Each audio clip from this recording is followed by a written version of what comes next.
This piece that's also in the book was the very first, it was part of the very first Still Here.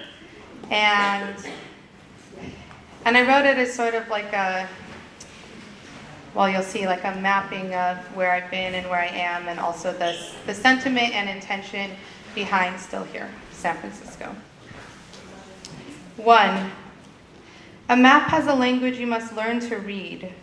And once you are familiar with the language of maps, you will find out many things. You will dismantle them. You will create your own. You must know many of us find our way without ever using a map. A physical map of San Francisco reveals high points of Twin Peaks and low points of Ocean Beach, stretches of land and rock tips that reach for the sea.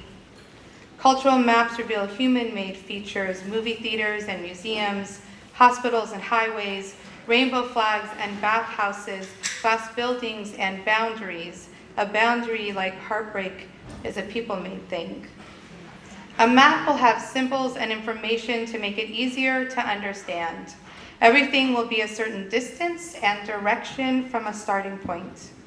For those of us who are queer and grew up in San Francisco, people will assume we have an easy passage to coming out, that the beginning and end point is well defined, that we will recognize the symbols within ourselves and we'll call them gay or queer, fairy or lesbian, bisexual, butch, transgender, intersex, femme, and on.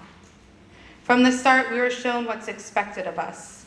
Like everyone else, we were raised to understand other symbols based on race and class and gender, but most of us were not given a map to queerness. For instance, I was born at San Francisco General Hospital in January of 1980, the first child to a self-proclaimed Chicano father and a first-generation Mexican-American mother. My mom cleaned houses and offices, and on the job she placed me in a laundry basket she could easily scoot next to her. My dad was a tile setter and an artist. We lived on the corner of 8th and Folsom, but they worried about raising a baby there. My dad had a small studio at 70 Langdon Street. It was an art studio, but it didn't have heat. We moved back to Hayward to be close to my dad's parents after I was born, and we moved back to San Francisco when I was 9. Some of my dad's relatives told my parents I'd turn out to be gay, while others said they'd never visit the city. And they didn't. It's easier to find your way if you have a compass, but what happens when the compass has to be within yourself? I don't remember saying, I want to be gay when I grow up. No one told me I could decide to fall asleep and wake up next to a woman day in and day out. When you step into queerness, when you finally find it for yourself, you will inherit another history you must navigate. In some ways, it crosses the race, class, and gender lines you know. It muddies your perceptions of gender and presentation. It stubbornly keeps some boundaries, and it stretches across others.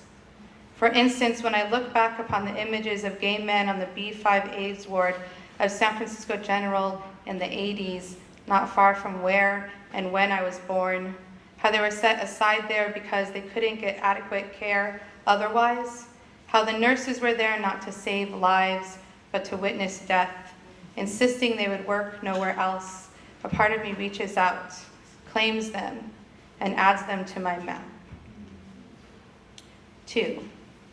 Maps don't show heartbreak, but mapped places mimic my heart, sometimes open, sometimes narrow, secretive, proud and crowded.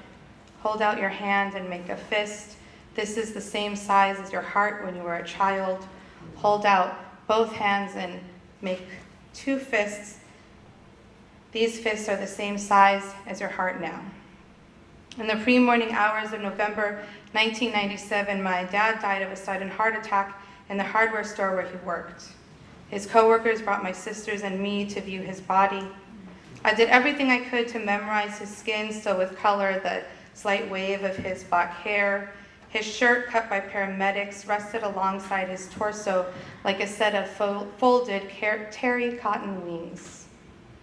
A long rack of plants was still waiting to go outside. I became distinctly aware of the aliveness of these plants, how vibrantly green their leaves were, how they swayed slightly as though breathing. Maps have a language you must learn to read, and once you're familiar with the language of maps, you will find you can dismantle them and create your own. I had to be brave enough to face life with a fatherless map, not so unlike my map to queerness, a map without language, every step different than I imagined. My map to queerness has been a journey through history and has grown to include the history of others. And so when I turn now to ask the queers that came before me where they were when we were coming out, who and what they've memorized, I remember grief. I remember the 90,000 that died of AIDS since the early 80s, how the 90,000 rises when we add addiction, murder, silence. 90,000 vantage points on a map of our beloveds, elders that never reached old age, others that stepped out of public viewing for private mourning.